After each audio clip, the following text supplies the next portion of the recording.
बिस्मिल्लाहिर्रहमानिर्रहीम। अस्सलामुअलैकुम नाज़रीन, तमाम तारीफ़ों ज़ाते पाक की जिसने ये कायनात तख्लीक की, और दुरूद अस्सलाम आखिरुज़्ज़मान नबी हज़रत मोहम्मद सल्लल्लाहु अलैहि वसल्लम की ज़ाते पाक पर जिनकी वजह से ये कायनात तख्लीक की गई। नाज़रीन, आज की वीडियो में हम बात करेंगे सबसे पहले तहरीक अलबैक पाकिस्तान के अमीर को बात करने से रोकने का प्लान, सुप्रीम कोर्ट की सिक्योरिटी हाई अलर्ट और गिरफ्तारियों का खदशा। ये क्या चीज़ें हैं, ये आप लोगों के साथ इस वीडियो के अंदर डिटेल के साथ शेयर होंगी। सबसे पहले चैनल पर नए हैं तो इसको लाजमी सब्सक्राइब करें, वीडियो को शेयर करें और कमेंट्स भी करें। जितनी भी बहन भाई देख रहे हैं, ये आपसे रिक्वेस्ट है। चलते नाज़रीन अपने पहले टॉपिक की जानिब कि तहरीक अलबैक पाकिस्तान के अमीर को बात करने से रोकने का प्लान। ये क्या प्लान है, ये भी सुन ले। कल सुप्रीम कोर्ट ऑफ पाकिस्तान के अंदर जो एक डिसीजन हुआ, वो आपको मालूम है, उसकी हम डिटेल में नहीं जाते, वो सब लोग पढ़ भी चुके हैं, देख भी चुके हैं। उसके ऊपर बहुत सी हम लोगों ने वीडियो भी बनाई है, तो वो वीडियो आप लोग ऑलरेडी देख चुके हैं, सब कुछ उसके ऊपर हो चुका है। लेकिन हम यानी जो कल समाअत होनी, इस सवाल से नाज़रीन सबसे पहला प्लान तो ये है कि आम शख्स को पहले तो सुप्रीम कोर्ट में इंटर ही ना होने दिया जाए। ये एक प्लान है। लेकिन यहाँ पर अगर तहरीक अलबैक पाकिस्तान एक पार्टी के तौर पर जा रही है इस केस को देखने के लिए, फाइट करने के लिए, इनको यहाँ पर ये रोक नहीं सकते। अगर ये रोकेंगे, यानी लायर को तो नहीं रोकेंगे, आम शख्सियत जो जाती हैं उनको, जिसमें से ज़ीरत शाह साहब ने कहा कि मैं जाऊँगा, अगर इनको रोकते हैं तो ये सोशल मीडिया पर एक बहुत बड़ा रोला बन जाएगा। लिहाजा यहाँ से इनको नहीं रोका जाएगा, इनको इंटर होने दिया जाएगा।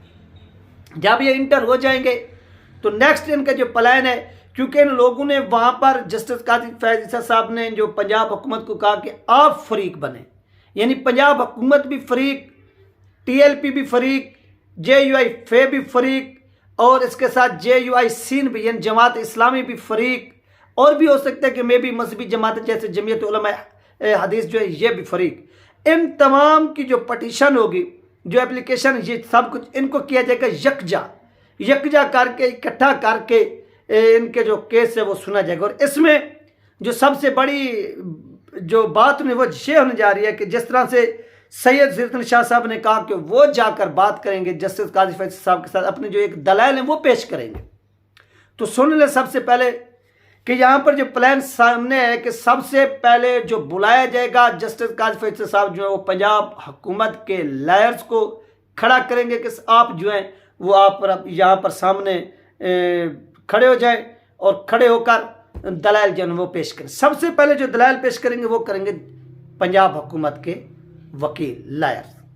और यहीं पर ही पूरा का पूरा जो खेल है इन लोगों ने कर देना खत्म। हाँ, बाकियों को सुन लें, TLP के लायर्स हो गए, जमात इस्लामी के लायर्स हो गए, जितनी भी और मजहबी जमातों के लायर्स हैं वो भी सुन लें कि आप लोगों को अगर बोलने का टाइम दिया भी जाएगा तो आपको 1 या 2 या 3 मिनट का टाइम दिया जाएगा। बाकी सारा का सारा आपका जो टाइम है वो पंजाब हुकूमत का जो लैब है वो खा जाएगा। ये इनका प्लान है। और इस तरह से ये एक प्री प्लांटेड जो है वो एक डिबेट होगी, और इस डिबेट में मजहबी जमातों को नहीं सुना जाएगा। हाँ, दूसरे जो लोग गए हुए हैं, जिस तरह से पीर अब्दुल कादिर साहब ने कहा कि वो भी जाएंगे, सैयद ज़हीर हसन शाह साहब ने कहा कि वो भी जाएंगे, तो जब ये जाएंगे तो ये भी आप सुने, तो इनको भी बोलने नहीं दिया जाएगा, बल्कि इनको कहा जाएगा कि आप पीछे आराम से बैठ जाएं और ये डिबेट सुने और ये देखें। ये मैं आपको बता रहा हूँ। इस तरह से यहाँ पर तहरीक अलबैक पाकिस्तान के नैब अमीर सैयद ज़हीर हसन शाह साहब को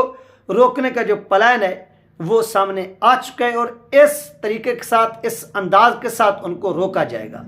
यानी उनको सुप्रीम कोर्ट के अंदर बात नहीं करने दी जाएगी डायरेक्ट चीफ जस्टिस काजी फैज़ ईसा साहब के साथ। ये जो अभी इब्तदाई जो मालूमात आ रही हैं, ये नहीं है कि मे भी हो सकता है कि उनको बात करने भी दी जाए, लेकिन जो अभी इंफॉर्मेशन आ रही है कि उसके मुताबिक इनको वहाँ पर मौका नहीं दिया जाएगा।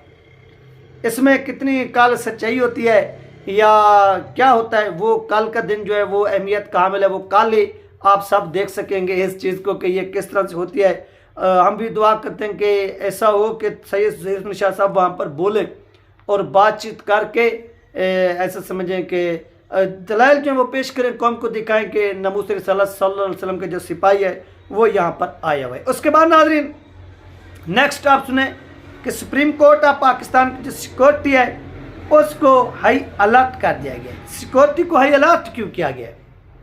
कल एक पाकिस्तान की हिस्ट्री के अंदर बहुत बड़ा केस लगने जा रहा है जिसमें पूरी कौम की नजरें, इसका डिसीजन ऑलरेडी पहले आ चुका है, जिसमें तक कि उस्मानी साहब ने उस डिसीजन के ऊपर एतराज़ात उठाए। इसके साथ साथ मुफ्ती मुनीबुर रहमान साहब ने अपना एक वीडियो जो पैगाम था वो शेयर किया, यानी उसमें जो एतराज़ात थे उन्होंने वो बयान किए। इस तरह पूरी यानी खैबर से लेकर कराची तक, कराची से लेकर पेशावर तक, पेशावर से लेकर क्वेटा तक, क्वेटा से लेकर लाहौर तक सबकी नज़रें कल इस केस के ऊपर हैं और इसमें देख रहे हैं कि क्या होता है। तो इस वजह से ये केस पूरे पाकिस्तान के अंदर जो है ना वो अपनी अहमियत इख्तियार कर गया और सुप्रीम कोर्ट जो है वो इस वक्त क्या है, निशाने पर है। यानी सुप्रीम कोर्ट क्यों निशाने पर है? सुप्रीम कोर्ट निशाने पर इस वजह से है कि पूरी ये खुदा न खास्ता कि मैं वो निशाने की बात नहीं कर रहा, मैं उस निशाने की बात कर रहा हूँ कि कौम की नज़रें इसके ऊपर टिकी हुई हैं। कौम इस चीज़ को देख रही है कि यहाँ से क्या दलाल पेश किए जाते हैं और क्या डिसीजन आता है, कौन कौन सी जो चीज़ें हैं, जो नुकात हैं जो पिछले डिसीजन के अंदर थे वो हज़फ होते हैं, कौन से जो नुकात हैं वो हज़फ नहीं होते। इस चीज़ की मैं बात कर रहा हूँ। इस वजह से मैं कह रहा हूँ कि सुप्रीम कोर्ट जो है वो इस वक्त निशाने पर है। निशाना इस वजह से है। तो देखना ये कि इसमें वो कितनी हद तक जो ना वो दलाल होते हैं और ये इसका जो आंसर है फिर वो चीफ जस्टिस साहब देते हैं और अपना वो हतमी फैसला सुनाएंगे और इस फैसले के बाद क्या सिचुएशन बनती है ये भी आप लोगों के साथ शेयर होगी कल। और कल का दिन इंतहाई अहमियत। इसके बाद नाज़रीन गिरफ्तारियों का खदशा। अब यहाँ पर गिरफ्तारियों का खदशा क्यों है? ये बात अहमियत की हामिल है कि गिरफ्तारियों का खदशा क्यों है कल ही कल। उसकी रीज़न ये है कि अगर ये डिसीजन आता है, मे भी ये डिसीजन आता है मजहबी जमातों के हक में, ये बात सुने, अगर ये डिसीजन आता है मजहबी जमातों के हक में तो किसी भी किस्म का कोई एहतजाज प्रोटेस्ट नहीं हो सकता। यानी अगर ये डिसीजन कलअदम हो जाता है, ये नहीं है कि कुछ चीज़ें इसमें आप लोग हज़फ कर दें, वो तो एक अलग बात है। यानी अगर ये डिसीजन हो जाता है कलअदम, यानी ख़त्म कर देते हैं नेल एंड वैलिड, इस तरह से कोई पता नहीं होती है, कोई बला इंग्लिश के अंदर इसको बोलते हैं। अगर ये वो हो जाता है तो वो तो ठीक है, अगर ये नहीं होता तो इसका जो खदशा यही ज़हर किया जाता है कि अगर ये डिसीजन बरकरार रहा या इसमें थोड़ी बहुत चेंजिंग की गई तो प्रोटेस्ट हो सकते हैं और उस प्रोटेस्ट से बचने के लिए, उस प्रोटेस्ट को कंट्रोल करने के लिए अभी से जो तैयारियां वो कर ली गई हैं। और गिरफ्तारियों का भी खदशा है। वो खदशा क्यों है? अगर ये डिसीजन आया वही उसी तरह बरकरार रहा या मे भी इसमें थोड़ी बहुत चेंजिंग की गई और चेंजिंग करके इसे दोबारा रिलीज़ किया गया, उसे साबिक़ा सूरत में नहीं यानी कलअदम ना किया गया, तो प्रोटेस्ट का खदशा क्योंकि ये सुप्रीम कोर्ट ऑफ पाकिस्तान का हतमी फैसला होगा। जब ये हतमी फैसला आएगा तो गिरफ्तारियों का खदशा हो सकता है। इसलिए जमात इस्लामी, TLP, ये जितने भी लोग हैं ये एहतजाजी मुजाहरों की कॉल दे सकते हैं। इसके पेश नज़र तहरीक लबैक पाकिस्तान की जो अहम शख्सियत हैं उनके ऊपर भी वो भी अपने आप को थोड़ा ऐसा समझ लें कि सेफ रखें। क्यों? क्योंकि इस डिसीजन का किसी को कोई पता नहीं किस तरह से होने जा रहा है। अगर ये इस तरह से होता है तो इनको, इंतज़ामिया को ये इस चीज़ का इल्म अदराक है कि TLP प्रोटेस्ट कर भी सकती है, प्रोटेस्ट की कॉल दे भी सकती है। लिहाजा अपने आप को थोड़ा मुहतात रखें। क्यों? क्योंकि उनको मालूम है कि क़यादत जो होती है वही आगे अपनी हिकमत अमलिया जो है वो पेश करती है, वो बनाती है, वो बताती है कि इस तरह से आप लोगों ने करना है और इस तरह से प्रोटेस्ट होगा। तो इन चीज़ों को तोड़ने के लिए अभी से हुकूमत जो है वो रेडी हो चुकी है। अब देखना ये है कि यहाँ पर क्या होता है क्या नहीं होता।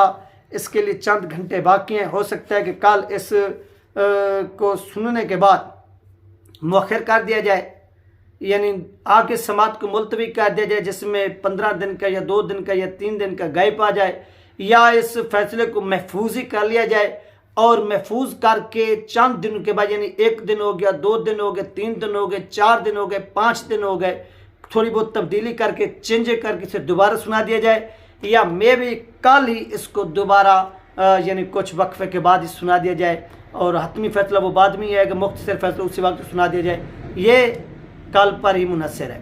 ये थी नाज़रीन अहम तरीन अपडेट जो आप लोगों के साथ शेयर की गया है। अपना ख्याल रखिएगा, मुझे दो में याद रखिएगा। मिलते हैं नेक्स्ट वीडियो में। अल्लाह हाफ़िज़।